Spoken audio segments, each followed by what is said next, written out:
La mise à jour 2.6 de la suite de logiciels Affinity est arrivée. Et dans cette vidéo, je vais vous montrer les 5 évolutions majeures qui vont donner le ton à l'avenir de cette suite de logiciels. On se retrouve juste après l'intro. Salut à tous, c'est Laurent. Dans cette vidéo sur la version 2.6 d'Affinity, on va parcourir les 5 évolutions majeures qui composent cette mise à jour. Et ici, vous pouvez constater que première évolution, eh bien, vous devez donner ou pas votre accord pour partager des données avec Serif afin qu'ils puissent construire un peu mieux leur logiciel. Commençons directement par la première des évolutions majeures, c'est l'outil de sélection d'objets et la fonction sélectionner un sujet. L'outil de sélection d'objets va vous permettre de faire des sélections en un seul clic sur n'importe quelle partie de la photo que vous avez importée dans Affinity. Donc pour pouvoir utiliser ce nouvel outil, eh bien vous allez cliquer dessus et là vous avez un petit message qui va apparaître qui vous dit d'installer les modèles d'apprentissage machine, c'est-à-dire que vous allez devoir installer une petite IA. Ce modèle d'apprentissage machine, je vous en ai déjà parlé dans ma vidéo sur le test de cet outil en version bêta. Et là, on est en version officielle, donc ça risque de changer et ça s'est même sûrement amélioré. Quelques points à préciser sur le modèle d'apprentissage machine. Donc oui, c'est de l'IA, mais c'est de l'IA facultative dans Affinity Photo. Si vous n'installez pas les fichiers de modèle d'apprentissage machine, eh bien, vous allez travailler à l'ancienne, comme sur Affinity 2.5. Le deuxième point à retenir sur les modèles d'apprentissage machine, c'est qu'ils sont pré-entraînés et donc ils n'utilisent aucune donnée pour enrichir l'apprentissage des modèles. Et le troisième point qui est un des plus importants, c'est que l'apprentissage automatique est réalisé sur votre ordinateur, ce qui sécurise pleinement vos données. Donc sur ce coup, on peut féliciter l'équipe de Serif et on peut les saluer sur l'éthique qu'ils apportent à l'utilisation de l'intelligence artificielle. Ok, parenthèse fermée, eh bien vous allez pouvoir cliquer sur paramètres et ensuite installer les modèles d'apprentissage. Vous avez deux modèles, la segmentation et les points marquants. Et ces modèles-là, je vous les ai expliqués dans ma petite vidéo test de cet outil en version bêta 2.6. Donc vous pouvez les installer si vous souhaitez les utiliser, bien sûr. Et maintenant, vous allez pouvoir utiliser l'outil de sélection d'objets. Vous cliquez dessus et là, vous allez pouvoir, vous voyez, regarder ça. Vous allez pouvoir sélectionner tout ce que vous souhaitez sur une photo. Donc ici, notre objet, c'est la voiture. Donc on va la sélectionner. Vous voyez, j'ai juste fait un clic sur le calque image, j'ai ma sélection qui apparaît. Donc maintenant, vous allez pouvoir ajuster votre sélection. Vous cliquez sur le bouton ajuster dans la barre d'outils contextuelle. Et ici, eh bien, si vous souhaitez sélectionner l'ombre sous le véhicule, vous pouvez cliquer sur premier plan et donner quelques coups de pinceau. Donc ici, je vous conseille de faire une sortie sur un nouveau calque et avec un masque. Comme ça, vous allez avoir un nouveau calque et vous allez pouvoir conserver l'original juste en dessous. Vous cliquez sur appliquer. Et là, vous allez pouvoir reprendre votre masque en peignant en blanc dessus pour pouvoir venir effacer les détails qui ne vous plaisent pas. Maintenant, je vais cacher le résultat de notre premier test et je vais afficher l'image originale non tramée et je vais resélectionner l'outil de sélection d'objets. Une option hyper intéressante, c'est que vous allez pouvoir sélectionner des parties de l'objet assez facilement juste en maintenant la touche Alt de votre clavier. Donc ici, je maintiens Alt et là, vous voyez que je vais pouvoir sélectionner par exemple le pare-brise ou une porte assez facilement. Si j'arrête d'appuyer sur la touche Alt, eh bien, on se retrouve avec une sélection beaucoup plus globale de l'objet. Donc voilà, vous maintenez Alt et là, vous allez pouvoir sélectionner certaines parties. Et pour désélectionner, rien n'a changé, vous faites CTRL-D. Et en complément de cet outil de sélection d'objets, eh bien vous avez la fonction qui s'appelle sélectionner le sujet, qui se trouve dans le menu sélectionner, et vous cliquez sur sélectionner le sujet. Et là, Affinity Photo ira chercher automatiquement et détectera automatiquement le sujet principal de la photo sans que vous n'ayez rien à faire. Et donc là, vous voyez, il a directement sélectionné le véhicule. Il a pris un peu la montagne, je ne sais pas trop pourquoi, mais avouez que c'est quand même un sacré gain de temps. La deuxième grosse nouveauté dans la suite Affinity, elle se situe sur Affinity Publisher. Et cette nouveauté vous permet de créer des planches avec plus de 2 pages. Là aussi, je vous en ai déjà parlé sur la chaîne et vous pouvez retrouver la vidéo complète sur ce sujet en haut de votre écran. Cette option est super utile pour créer du dépliant par exemple, et c'était une option qui était demandée depuis des années dans Affinity Publisher. Donc pour l'utiliser, vous commencez par cliquer sur ajouter des pages, ensuite vous cliquez sur le nombre de pages et vous mettez le nombre de pages que vous souhaitez ajouter. En bas de cette fenêtre, vous avez les habillages de planches et vous avez une nouvelle option qui s'appelle étendre. Sur celle-ci qu'il faut cliquer pour ajouter une page à la suite de vos 2 pages qui sont sur la planche. L'option enchaîner vous permet d'ajouter une page à votre document de manière classique comme on peut le faire avant cette version 2.6. Donc ici vous cliquez sur étendre et ensuite vous cliquez sur OK et là vous avez une 3e page qui est à la suite de vos 2 pages précédentes. Nouveauté qui va être super pratique si vous créez des billets ou si vous créez des cartes de visite avec des QR codes, c'est l'intégration des fusions de données avec l'outil QR code. Et pour cela, je vais vous faire un petit exemple rapide sur une carte de visite. Commencez par créer un nouveau fichier et ensuite vous allez sur Nouveau. Ensuite, vous allez chercher les formats pour l'imprimante, vous cliquez sur carte de visite, là on va se mettre en format portrait pour l'exemple, et vous cliquez sur créer. Maintenant, vous allez pouvoir intégrer des textes. Donc ici, on va intégrer le nom et le prénom. Et juste en dessous, avec l'outil QR code, eh bien, vous allez dessiner un QR code. Attribuez-lui une couleur de votre choix et positionnez-le comme vous le souhaitez sur la mise en page. Donc ici, on est sur une mise en page vraiment très sommaire, mais c'est histoire juste de vous montrer la puissance de cette fonction. Ok, maintenant vous allez pouvoir charger des données. Donc ici, vous allez dans Fenêtre et ensuite vous allez dans le gestionnaire de fusion de données. Dans ce gestionnaire-là, vous allez pouvoir mettre un tableau Excel. Le tableau Excel va ressembler à cela. Et comme vous le voyez dans le tableau Excel, eh bien, vous avez les différents champs, le nom, le prénom et le QR code qui va être composé de numéros. Donc ici, vous cliquez sur ajouter une source de fusion de données.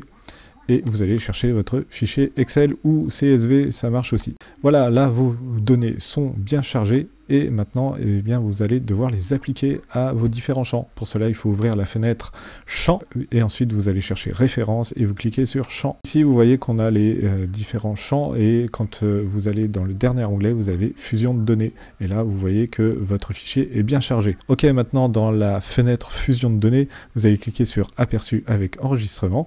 Et là, dans votre fenêtre champ, vous allez voir vos différents champs avec les noms et les prénoms et les numéros de QR code juste à côté. Maintenant, il faut que vous puissiez appliquer ces différents champs à votre maquette. Donc ici, vous allez cliquer, double-cliquer et sélectionner le nom. Et vous allez double-cliquer dans la fenêtre champ sur le nom. Et juste en dessous, vous avez le prénom.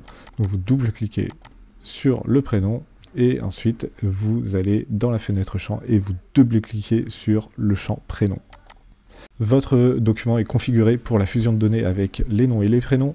Pour les QR codes, vous sélectionnez tout simplement le QR code que vous avez tracé. Vous allez dans la barre d'outils contextuels, vous cliquez sur données et au lieu de mettre du texte ou de l'URL, vous mettez fusion de données. Vous cliquez ensuite sur OK et rendez-vous dans votre fenêtre fusion de données. Vous cliquez ensuite sur générer. Et là, le logiciel Affinity Publisher va vous générer vos différentes cartes avec des QR codes différents et vous allez pouvoir regarder vos QR codes avec les textes qui sont différents d'une page à une autre. Donc voilà une nouveauté extrêmement intéressante qui va vous faire gagner énormément de temps sur la mise en page avec des QR codes. Par contre, attention, j'ai oublié de vous le préciser, cette option fusion de données n'est disponible que dans Affinity Publisher, donc ne tentez pas de reproduire ce petit tuto avec Affinity Designer ou Affinity Photo.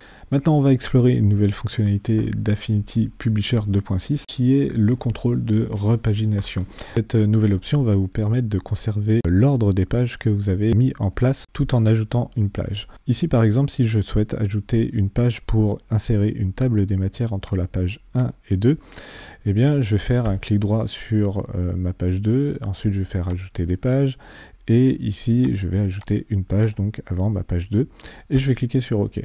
Et donc là, automatiquement, mon ordre de page va changer, et vous voyez que ça va créer un peu le bazar dans mon document, puisque le titre du premier livre, donc le livre 1, va apparaître en face de l'illustration de la cigale et la fourmi, alors que la fable La cigale et la fourmi est en face de l'illustration du corbeau et du renard. Donc pour remédier à ça, eh bien, il va falloir désactiver l'option automatique repaginer. Pour vous montrer cela, Je vais tout simplement faire un CTRL Z pour revenir à ma configuration par défaut. Et ensuite, vous allez pouvoir visiter le menu hamburger du panneau page. Dans ce menu hamburger, vous allez aller sur options de déplacement de page et vous allez désactiver repaginer. Ici, vous avez un petit danger qui vous dit attention, vous avez désactivé repaginer, ça risque de créer peut-être des problèmes dans votre document. Sauf que là, en fait, au final, ça va pas du tout nous créer de problème. Au contraire, ça va nous enlever une épine du pied. Donc, vous faites maintenant une nouvelle insertion de page depuis la page numéro 2 ou même depuis la page numéro 1. Hein. Vous faites comme vous voulez. Donc ici, on va le faire à partir de la page numéro 1. Clic droit, ajouter des pages. Ici, j'ajoute une page après la page numéro 1. Je clique sur OK. Et voilà, vous avez une nouvelle page qui est activée. Cette page n'a pas forcément de maquette, donc on peut lui appliquer une maquette si on le souhaite. Et vous voyez que l'ordre des pages a été conservé. Donc là, super, on a rajouté une page et rien n'a bougé juste après. C'est juste génial. Donc parfois, sur certains documents, vous n'avez pas forcément besoin de désactiver la repagination des pages pour tout le document, mais juste seulement pour une partie. Donc par exemple ici, si vous souhaitez garder les pages 12 et 13 ensemble, vous pouvez désactiver partiellement cette option de repagination. Donc pour cela, vous réactivez l'option repaginer. Ensuite, vous sélectionnez la planche que vous souhaitez conserver en ordre. Vous faites un clic droit dessus. Vous allez dans propriétés de la planche et ici vous avez l'option repaginer de la planche que vous pouvez activer ou désactiver. Donc ici vous pouvez la désactiver, vous cliquez sur OK et donc là vous avez des crochets qui apparaissent de chaque côté de la planche. Cela veut dire que la repagination est désactivée seulement pour cette planche. Ce qui fait que si maintenant vous ajoutez une page supplémentaire pour créer une table des matières, eh bien tout va se décaler sauf cette planche-là. Donc ici on fait clic droit, ajouter une page avant la page numéro 2, OK. Et donc là on retrouve un décalage qui se crée sauf sur la planche du livre numéro 2 qui est juste ici. Sinon tout le reste c'est décalé dans le document. Et voilà comment utiliser l'option repagination des pages pour garder vos documents bien organisés dans Affinity 2.6. Une autre nouveauté et option intéressante dans Affinity 2.6, et vous l'aurez compris, c'est une grosse mise à jour pour Affinity Photo et Affinity Publisher. Ici, bien sur le panneau maquette, vous allez pouvoir appliquer une petite balise de repère à vos maquettes. Donc ici, on va mettre la balise rouge, par exemple, pour la planche type A. Et ensuite, quand vous allez regarder dans le panneau page, vous allez pouvoir constater que la couleur rouge est appliquée sur certaines planches. Ça veut dire que la maquette planche type A est bien appliquée sur ces planches-là. Si vous faites une seconde maquette, donc ici on fait un clic droit, ajouter une maquette, et que vous lui appliquez une balise bleue, OK, et ensuite on va mettre une forme au hasard, et que maintenant vous appliquez la maquette à une page. Ici par exemple on va prendre celle-ci et on va appliquer la maquette planche type B. Eh bien vous voyez que la balise a changé de couleur et elle correspond bien à la balise bleue que vous avez en planche type B dans votre panneau maquette. Petite option qui vous permet de vous organiser là aussi beaucoup plus facilement dans Affinity Publisher.